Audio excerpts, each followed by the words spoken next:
using all the tools at their disposal. Before I get started, I just want to note that of all the nights we've had so far, this is going to be the coldest. We will have a very hard freeze at 20. Outlying areas will be in the high teens, both tonight and tomorrow night. That is certainly opportunity for us to look at our 4 Ps, people, pets, plants, and pipes. I would say please stress people. If you have somebody you need to check on or are concerned about, please do tonight sometime. That will really impact what goes on in people's lives, so please check on them. So with that, I'll just cover a couple of the basic points that Lena and Matt wanted me to cover. First of all, we did not get as much ice or freezing rain that we expected as the model showed, which was a good thing for us. What we did get was a lot more rain. You see the totals up there, 2 to 4 inches. Incredibly important for us as we move into wildfire season here in Texas, and we had been in a little bit of a drought, so that 2 to 4 inches, depending on the area where you are, was very important. And we did have winds throughout the day, which has caused the roads to dry out a bit, so that's also another positive aspect we had from the weather. As we think about what's been going on overall across the entire system, I'm going to invite Nathan up here in a second, but I would really like to just stop for a minute and thank all the collaboration that we've had. First of all, thankful for all of our crews who've been out there in bone-chilling weather the last couple days, taking care of our customers. We had very low outages. Nathan's going to give you the numbers, but we're thankful for our crews. We're thankful for the patience that our customers exhibited. We know that some of you lost power, very few of you, but we really thank you for your patience as we work diligently to restore you. And finally, the great collaboration with our community partners. That's our mayors, our OEMs, all the places that we were embedded. We appreciate the partnership with our local elected officials. We can't do any of this alone, and so really appreciate that partnership. So with that, I'm going to invite Nathan up to give us an operational update of what we've been doing the last many hours. Thank you, Keith. Hi, I'm Nathan Brownell. I lead our resiliency effort for CenterPoint Energy Electric. So today I really want to give an update around our progress on the restoration. And so, because of our preparations, because of the continued investment in our systems, we've seen, a really good restoration effort. And so our system is performing exactly as we had planned for. And so 99% of our customers, have power. We've restored almost 30,000 customers over the last day from outages, but I really want to focus on, as of today, we have around 1,000 customers that are out still without power. We are laser focused on getting those customers on. Every single customer that's out, we have crews dedicated to you. We will get your lights on today.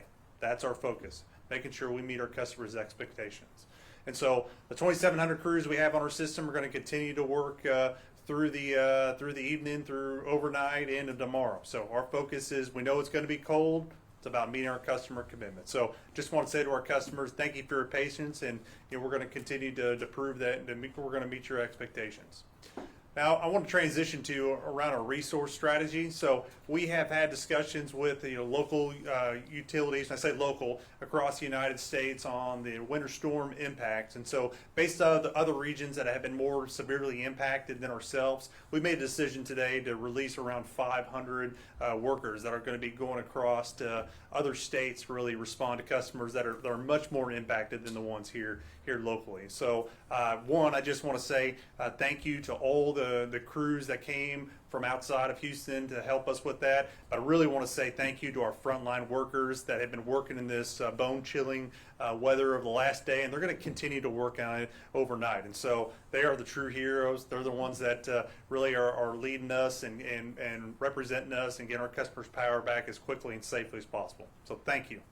So with that, I'd like to hand it over to Richard Leger with the gas operations update. Thank you, Nathan. My name is Richard Leger, and I lead our gas business. First and foremost, I want to say thank you to our customers. We really relish the opportunity to serve you, and thank you for your patience as we've gone through this winter storm. Also, I want to take some time to say thank you to our frontline employees. We've had nearly 700 plus employees that have supported the system throughout this event, many of whom have been out in the elements working on the system and making sure that we can deliver safe natural gas so that we show up well for our customers. With that being said, we will still be working round the clock to ensure safe, reliable delivery of natural gas. As the temperatures get colder, we will be continuing to monitor our system. We still have 17 compressed natural gas trailers that are being dispatched. The good thing is only one of them has actually been operating and delivering gas at this time, which means the system is operating well, and it's holding up well in these cold temperatures.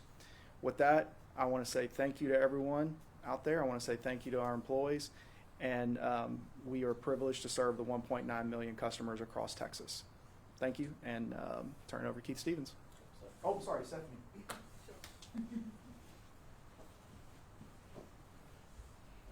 Thanks, Richard. Stephanie Howard, Vice President for our Customer Strategy Organization here at CenterPoint Energy.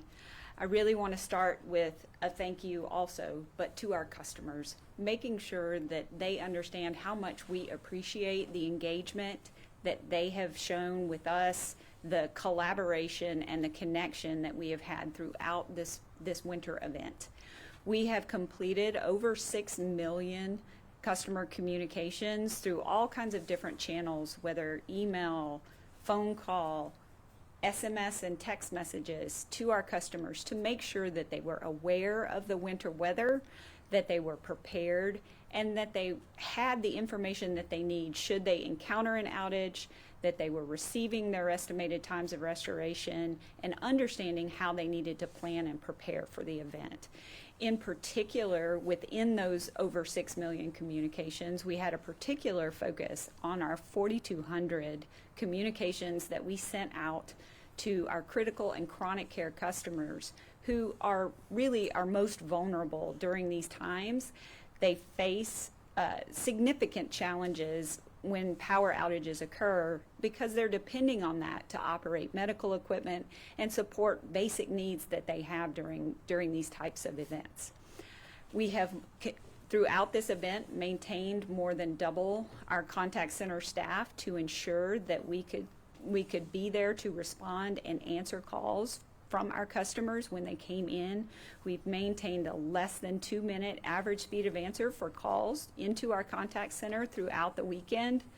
We are committed to maintaining that level of support for all of our customers as we go into the first part of this week with the cold weather challenges on Monday and Tuesday. We are committed to remaining there for our customers and supporting them throughout this cold weather.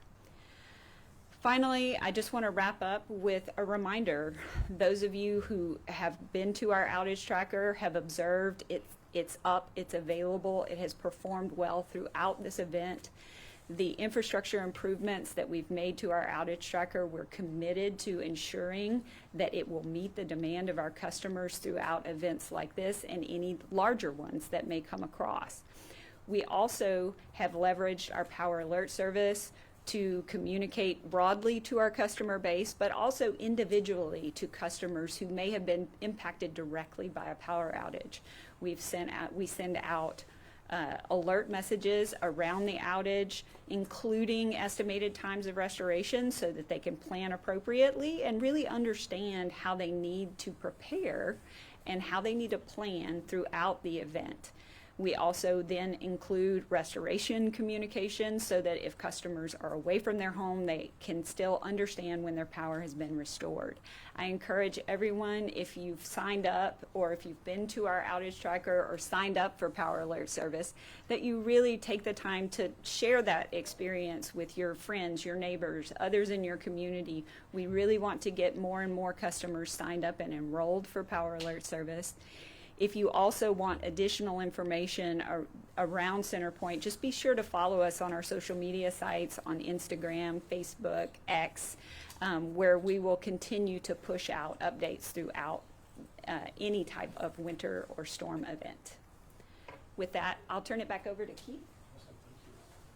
Thanks. Matt, can we bring that back up unless I did something really quick? Appreciate everyone being here today. I'm going to turn to questions in a second. Thank you, Matt. I just want to kind of recap the headlines here. We had a significant winter storm come through our system, come through the southeast of Texas. 99% of our customers never experience any sort of outage or dip in service. Any outage for us is one too many, and so that's why we assembled the workforce of 3,300 customers that were, of workers that we did, because we're so customer focused. We wanted to get anyone who might have had an interruption, have their power back on as quickly as possible. So 99% no impact, 1% was less than 1% was impacted. Number two, that translated to about, since 6 o'clock yesterday morning when we first started hearing those thunderstorms roll through, about 30,000 customers lost their power. Today, there's about, right now at our present moment, about 1,000 customers that we haven't restored yet. That's cumulative over that 36-hour period. We've been working to restore folks all throughout there, and our crews are out there in that really cold. The final number I want to share is, and we know that some customers had some outages, probably they range from maybe 4 to 6 hours, but overall our average response time to restore customers in the last 2 days has been about an hour. So we are, as Nathan said, we are laser focused on delivering for our customers. We are very appreciative to our crews for all the work that they do, those that are based here in Houston, to all the people that came in from as far away as Minnesota and Michigan and Pennsylvania and kind of the states in the upper Great Lakes. Incredibly appreciative of them, and now they're heading off to go do additional work for utilities in the north and the east that are getting more impacted. And then finally, a shout out again to our state officials, our local officials, and everyone that we worked with. Thank you for your support. Thank you for our teamwork together. We're glad to be able to do this. And with that, I'll wrap it up and see if there's any questions. The U.S. Department of Energy declared an emergency order today. Does that have any impact for CenterPoint? Really great question. A little bit about the Texas market. So CenterPoint does not own any power plants. We don't generate any power. We're not the retail electric provider. We don't send people bills. We're the poles and wires in between. We transport the electricity back and forth to our customers. We've been working close with ERCOT over the last many days, remaining in close contact with them. But right now, there's no action for for CenterPoint to take at this time. Any other questions? All right. Thank you, everyone. Appreciate it. Please be safe out there driving. And we will see you the next time we have some sort of event like this. Thank you.